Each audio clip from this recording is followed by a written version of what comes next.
జాతీయ చేనేత దినోత్సవం ఆగస్టు 7వ తారీఖు. సో ఈ తారీఖు రోజున ప్రతి ఒక్క రాజకీయ నాయకుడికి, ప్రతి ఒక్క సినిమా హీరోకి, హీరోయిన్ కి ఆ చేనేత కార్మికులు వాళ్ళ కష్టాలు వెంటనే టక్కున గుర్తొస్తాయి. సో ఇదంతా ఒక ఎత్తు అయితే, మంగళగిరి నియోజకవర్గం రెండింటికి ప్రసిద్ధి. ఒకటి ఆ ముఖ్యమంత్రి, ఉప ముఖ్యమంత్రి, మంత్రులు ఎక్కువ సమయం కేటాయించే నియోజకవర్గం మంగళగిరి నియోజకవర్గం, అది ఒకటి. రెండోది మన వెనకే కనిపిస్తుంది కదా నేతన్నకు ప్రసిద్ధి, చేనేత కార్మికులకు, చేనేత వస్త్రాలకు ప్రసిద్ధి మంగళగిరి నియోజకవర్గం. ఒక మంగళగిరి నియోజకవర్గంలో వేరే ఏ వస్త్రాలను కూడా అమ్మడం, కొనుగోలు చేయడం లాంటిది జరగదు. సో అంత ప్రసిద్ధి మంగళగిరి నియోజకవర్గం. మరి అంత ప్రసిద్ధి చెందిన మంగళగిరి నియోజకవర్గంలో నిజంగా చేనేత కార్మికుడికి అన్ని ఫలితాలు, అన్ని పథకాలు అందుతున్నాయా? నిజంగానే చేనేత కార్మికులు సంతోషంగా, ఆనందంగా ఉన్నారా అనేటువంటి అంశాల గురించి తెలుసుకుందాం. అసలు సిసలైన చేనేత కార్మికుల్ని కలుద్దాం, పదండి.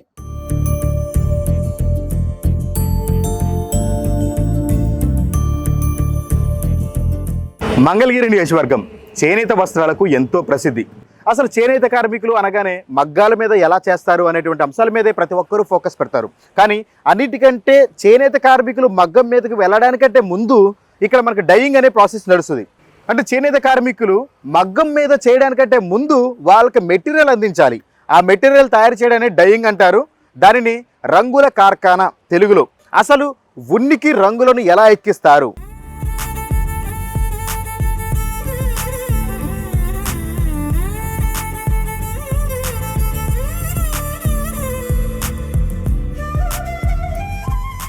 అయితే మన ముందు డైయింగ్ కార్మికుడు శివనాగేశ్వరు ఉన్నారు. సో ఆయన అడిగి తెలుసుకుందాం అసలు ఈ ప్రాసెస్ ఎలా చేస్తారేంటి అనేది. అన్న, ఇది ఎలా చేస్తారేంటి అసలు? వైట్ నూలు వచ్చింది. వైట్ నూలునే బాయిల్ చేస్తాం.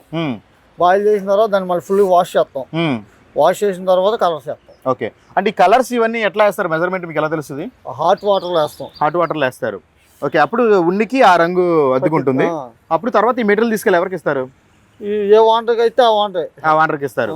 మగ్గం మీద వేయడానికి కావాల్సిన మెటీరియల్ ఎక్కడి నుంచో వెళ్తుంది ముందు? మగ్గం మీద మా దగ్గర నుంచి వెళ్తేనే మగ్గం మీదకి వెళ్తుంది. ఓకే, వీటిని దారాల కింద వాడేది అదే. ప్రతి చీరలకు ఇప్పుడు చేనేత కార్మికులు హ్యాండ్లూమ్స్ వాడే ప్రతి ఒక్క వస్త్రం మీద ఇదే ఇప్పుడు మీరు చేస్తున్నటువంటి ఇదే పని.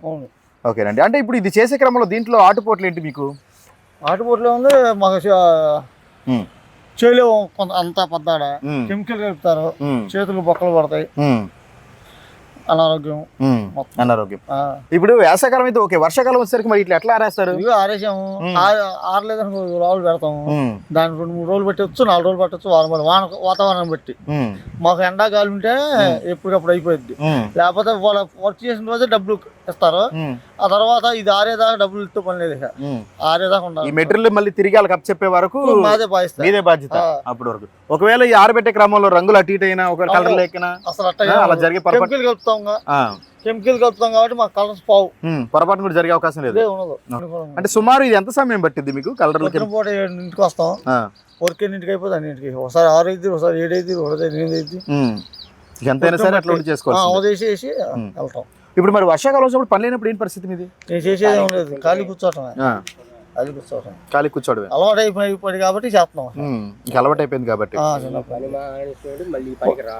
పని మానేస్తే వేరే పని. ఇప్పుడు అంటే మీకు ఈ పని తప్ప ఇంకో పని ఏదని తెలుసా? మేము వచ్చి టాపానికి వెళ్తే వచ్చిన పోయాలి అంతే. ఇంకేం పని వచ్చి ఇంకేం రాదు. వస్తువులు మోయటం లేదంటే ఈ పని చేయాలి, తెలిసిన పని. టాపానికి వెళ్ళి వచ్చిన మోయటం నాది ఇది అంతే. ఒకవేళ ఇంట్లో ఇలా ఇబ్బంది అయినప్పుడు మరి గవర్నమెంట్ తరఫు నుంచి కానీ ఇట్ల గురించి కానీ మాకేం రాలేదు. వస్తున్నారు, ఎట్లా వస్తున్నారు, అడుగుతున్నారు, వెళ్తున్నారు. మాకు ఇంతవరకు ఎవరు గవర్నమెంట్ పట్టించుకోవాలి. ఈసారి లోకేష్ గారు పట్టించుకుంటా అన్నారు. ఓకే, అంటే ఇప్పుడు నేత కార్మికులు అంటే ఓన్లీ మగ్గం మీద చేసే వాళ్ళని గుర్తిస్తున్నారు తప్ప మిమ్మల్ని ఫస్ట్ వచ్చింది మేము మా దగ్గర నుంచి వర్క్ చేయాలి. మా దగ్గర నుంచి వాళ్ళకి వెళ్ళాలి. మెటీరియల్ అందించేది మీ దగ్గర నుంచి. మేము చేయింది వాళ్ళు పని చేయలేరు కదా, దాన్ని అసలు ఊరికే బాయిల్ చేస్తారు వాళ్ళు, చేయలేరు. ఓకే, అసలు మెటీరియల్ అందేదే ముందు మొదటగా ఇక్కడ నుంచి. కానీ అసలు డైరెక్ట్ గా వంటగా మా సోకారి గారు మా దగ్గర పంపిస్తాడు నూలు. ఓకే, మిల్ నుంచి పంపిస్తాడు. ఏ నుంచి పంపించిన తర్వాత మా దగ్గర కలర్ అర్థం వేసిన తర్వాతే వాళ్ళకి అంత చెప్పడం జరుగుతుంది.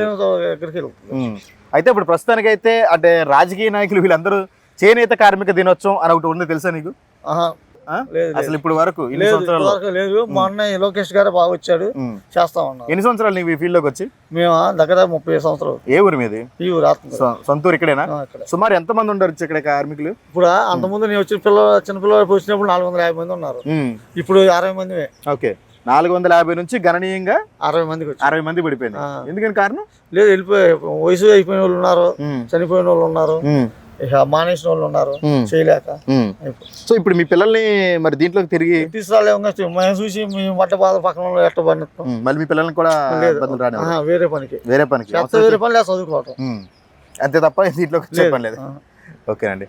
సో ఇది ప్రస్తుతం ఇక్కడ ఉన్నటువంటి కార్మికులు చెప్తున్న మాటలు. ఏది ఏమైనా సరే తరాలు మారుతున్నా సరే డాక్టర్ అవ్వాలని చూస్తాడు, ఇంజనీర్ అవ్వాలని చూస్తారు. కానీ ఒక్క ఈ చేనేత వృత్తిలో మాత్రం మా పని మా పిల్లలకు అసలు ఎట్టి పరిస్థితుల్లోనూ నేర్పించమన్నారు. దానికి గల కారణాలు ఏంటనేది మీ కళ్ళ కట్టినట్టుగా అర్థమైంది కదా. సో ఇది చేనేత దినోత్సవం సందర్భంగా ప్రతి ఒక్క రాజకీయ నాయకులు, ప్రతి ఒక్క సినిమా హీరోయిన్లు వీళ్ళందరూ కూడా చేనేత వస్త్రాలను ఎంకరేజ్ చేయాలని చెప్పేసి వాళ్ళు వేసుకుని చూపిస్తారు తప్ప అవన్నీ కెమెరా ముందు చేయడం వరకే తప్ప నిజమైన కార్మికుడు ఆవేదన ఏంటనేది ఈరోజు సుమన్ టీవీ మీ కళ్ళ కట్టినట్టు చూపిస్తుంది కదా. సో ఇంకా చేనేత మగ్గం మీద పనిచేసే కార్మికులు కూడా కలుద్దాము. వారు కూడా ఎలాంటి ఇబ్బందులు పడుతున్నారు ఏంటి అంశాల గురించి కూడా తెలుసుకుందాం.